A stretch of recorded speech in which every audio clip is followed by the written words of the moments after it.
నమస్కారం. ఇప్పుడు మనం ఊర్మిళ గురించి చెప్పుకుందాం. దశరథ మహారాజు మూడవ కొడుకు లక్ష్మణుని భార్య పేరు ఊర్మిళ.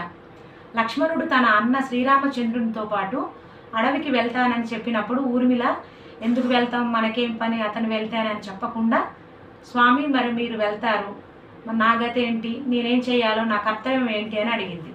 అడిగినప్పుడు లక్ష్మణుడు ఏం చెప్పాడంటే, 14 సంవత్సరాలు నేను వనవాసానికి వెళ్తాను కాబట్టి ఈ 14 సంవత్సరాలు కూడా నీకు సంపూర్ణమైన నిద్రను ఇస్తున్నానని చెప్పి ఆశీర్వదిస్తాడు. ఆ సందర్భంలో మనం ఊర్మిళ గొప్పతనాన్ని గురించి చెప్పుకోవాలి.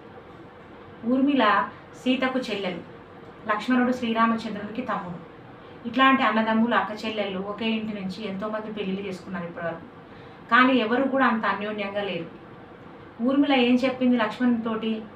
ఒక్క పొల్లు మాట కూడా మాట్లాడలేదు. నా గతేం గాను, నేను ఎట్లా బతకాలి, నా జీవితం ఏంటి, నువ్వు నన్ను వదిలిపెట్టిపోతే